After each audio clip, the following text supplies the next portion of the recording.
You're listening to the Living Mandala podcast. My name is Ara. And the Color and the Living Mandala podcast series continues. I am joined by Nicole Cullum. She is the proprietrix, I like using that word. I like it. Isn't it nice? Of Color Caravan. So our resident color expert. Of course, she and I have been friends for, we just did the math today, 20 years. That's a long, long time. And gosh, you still look exactly the same. Oh, wow, you too. Wow, thanks. Okay, anywho, so we're going to talk about green now. The color is green. So start us off on color and green. So green is such a abundant color in our lives. It is a symbol of growth, of fertility, fresh grass, spring, abundance. Green has been, it's a symbol of wealth, and then it's also a symbol of jealousy.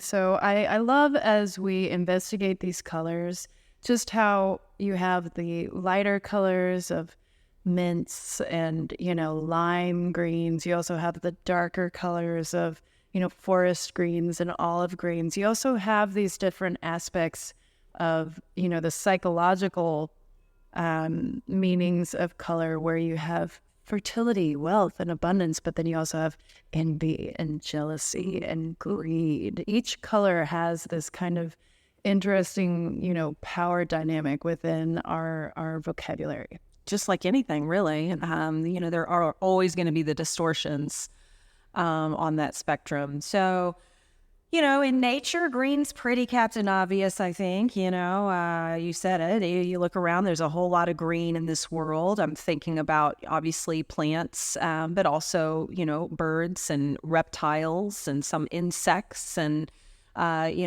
green is Our food. Tons of food is green, right? Green is a very predominant. It's the color of living Earth, essentially. So how did we as humans harness that colored green and master it in terms of textiles and paintings? And I love this. So green has a really interesting history. So ancient Egyptians used to grind up malachite. Oh, right. And they would grind up malachite to paint the tomb walls in green, but they found that it didn't last. It actually turned black over time. So our clever ancient Romans would soak copper plates in wine, and that would create what's called verdigris. So if you look at copper in architecture now, right. If it is not sealed, it turns that patina, right? That patina is called verdigris. Well, they would scrape that off and use it as a dried pigment as a green. Wow. And they would paint, their architecture with this color.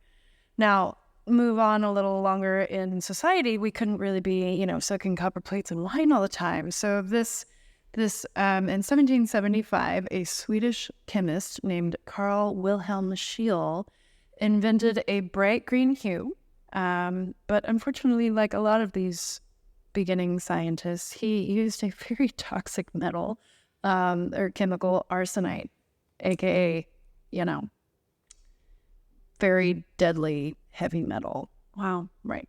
And it became all the rage. Like they would paint like children's toys with this green because they didn't know better. I mean, this is before the era. This is the reason why, like, health regulations. This is why when you buy a home, you have to sign on older homes like a waiver that says there might be lead paint in your home, because we just didn't know better. So his green, because it was so bright and it was so color fast, it was used in paint, it was used as dyes, it was used in wallpapers. And this very famous guy you might have heard of, Napoleon, when he was exiled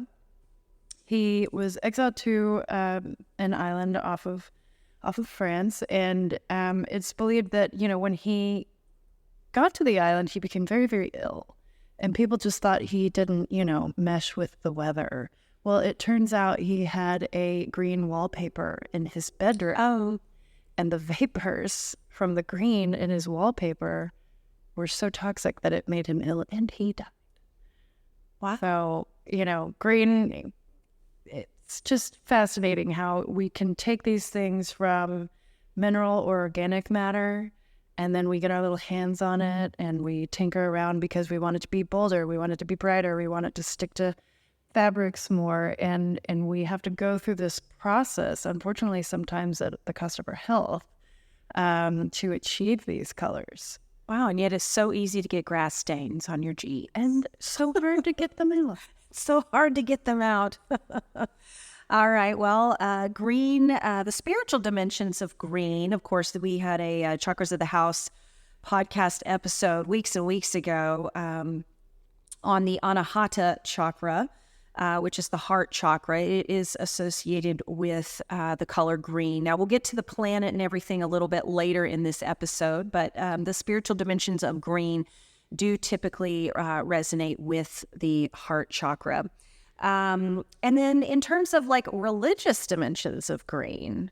Right. So green is an interesting color. In Christianity, green, it symbolizes immortality. It's the resurrection. It's growth, prosperity, and restoration.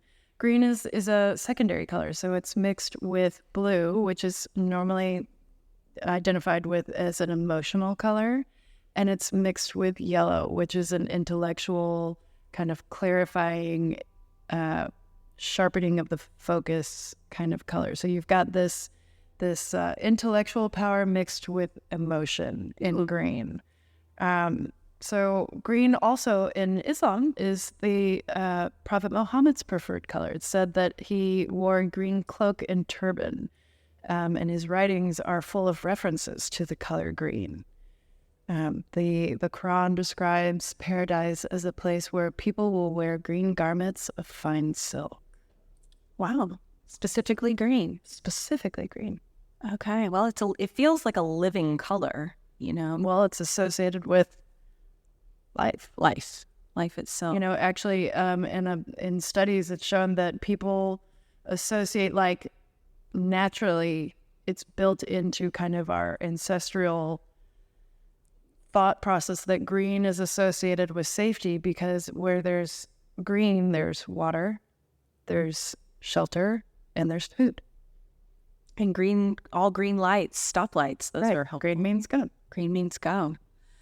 All right. So in terms of the emotional dimensions of green, you touched on a few, like jealousy, envy. But growth and tranquility. I mean, we've got this and tranquility dynamics. So, we associate with the growth aspect, we associate it with nature and spring and newness and fertility. Green is a positive color. It actually promotes positive thinking.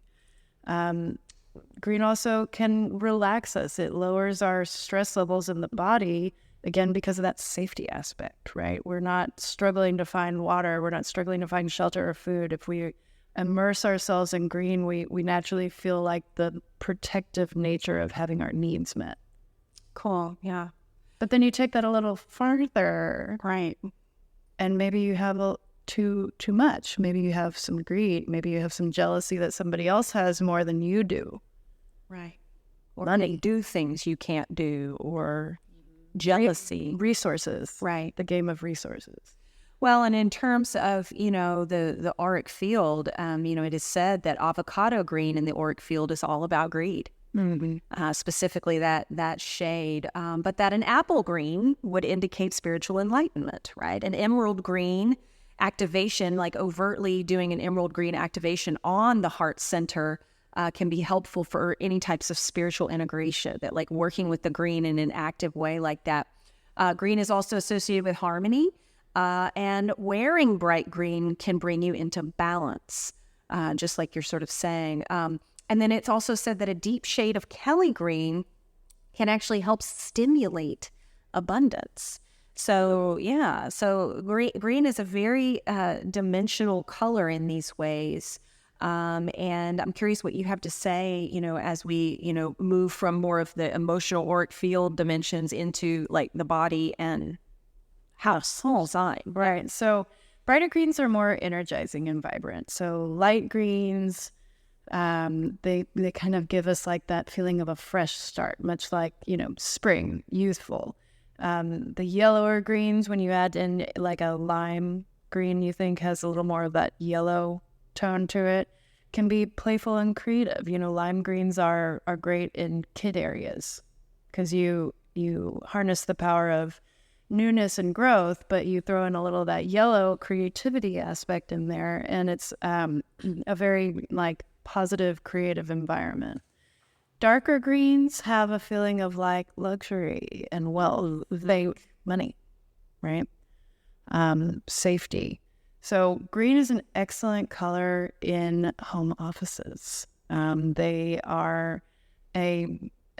increase efficiency. So you've got the focusing power of yellow in there, but you also have the relaxing power of blue in there. So it's an interesting color because it is not only calming, but it's also activating at the same time. So you can get things done with green. Right. Certainly depending on the shade. Absolutely. Yeah. Our bedroom is green. And it's a deep green. It's a deep green, and my ceiling is blue, so it is a very calming, that's how I use green in my house. That's actually, I think, the only room that's green, except for that green wallpaper in my living room. But how does that fold in with feng shui? Well, with feng shui, green activates a wood element. It's not a stretch to make that leap. It's closely associated with the wood element in feng shui. So it activates and strengthens wood energy in a space. So, depending on where you need wood energy to balance out, your spatial arrangement, green is a great color to do that. Green is also associated with the family and community part of the sector of the house. And so roughly that's like the middle left of a house. Green is an excellent color for that area. Also blue is, but we'll get to that. Also in feng shui, green really comes into play with plants, live plants. The live plants are excellent feng shui in terms of bringing living energy into the space. Plants can almost go anywhere in the space, because they are alive, they are dynamic, they are really good energy for a space. And there are people who may disagree with me on this, but I believe it's true. Fake plants even do the same thing. Really? They fake us humans out because unless we're going to zoom in with our monocle to investigate the plant and really make sure that it's alive or not, it doesn't matter. When you encounter even a plastic plant, you're encountering an experience of something alive. It just simply fakes you out. Isn't that interesting? Because I have plants in my home and I struggle with maybe remembering to water them. I do my best, but I'm going to say I've sent many a plant to their final resting place. And there are a lot of really, really, really good, very striking, healthy looking silk plants that you can also activate your home in a similar way that require good to know. No care except dusting them periodically. So in terms of feng shui, green really shows up, think money trees. That's kind of a classic go-to. Lucky bamboo, that's right. So, feng shui wise, green is very positive in that sense. And again, with any of these colors, it's used as needed to balance the energy in the space. In terms of the planetary astrology, this is interesting. So while the heart chakra is associated with green, that is not the case, and the planet is Venus if we were just looking at the chakra. But in terms of the planetary yantras and the day of the week and all of that, green is actually associated with Mercury and the day Wednesday. And so green, wearing green on a Wednesday simply helps. It's just a cool lifestyle hack to, really line up with the fact that we basically chant the name Mercury all day long on Wednesday, even though it's Woden, which is, different. Cross-culturally, it's still Wednesday. It's still, that same messenger god, Mercury function. So that's the planetary aspect of green. Now, in terms of goddesses. Embodied Dun, dun. goddesses. Let's see. I have 5. How many do you have?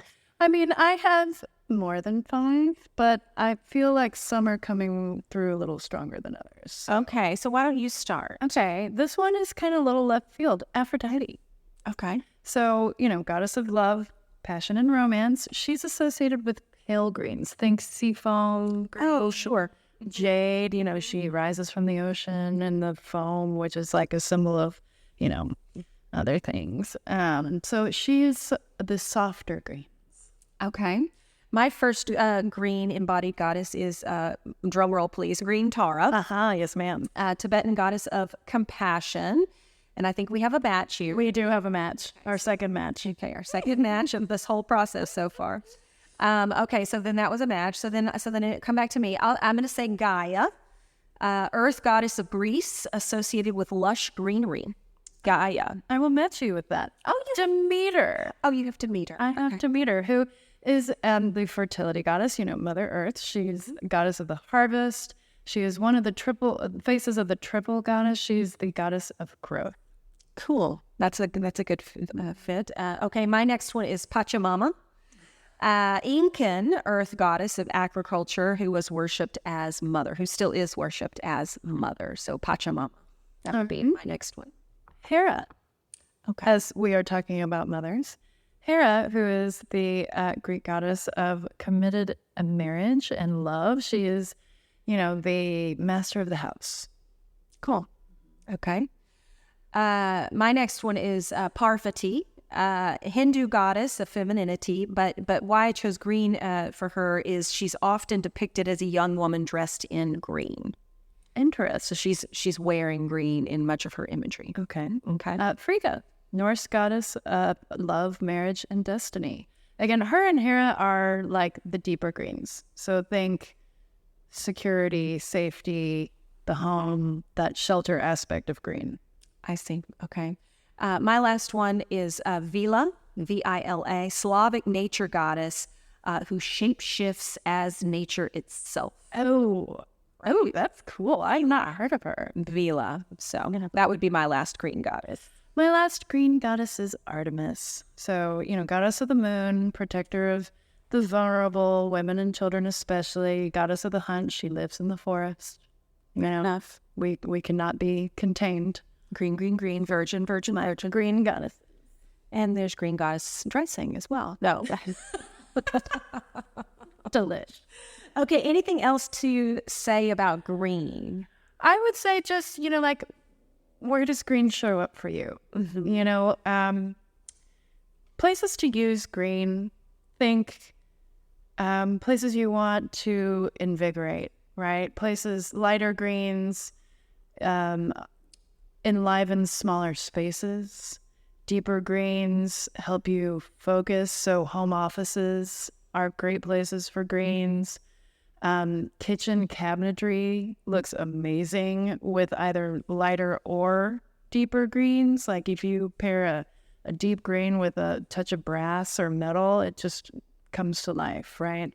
Places I would not necessarily use greens. So olive greens or yellow greens aren't great in bedrooms. They actually, that injection of yellow in the more green instead of a bluer green, yellow greens can disturb our sleep. Mm-hmm. Bright greens are too stimulating in bedrooms and nurseries. They're great for playrooms, but if you want your child to get a good night's sleep, I would not use like a activating bright green in their bedrooms.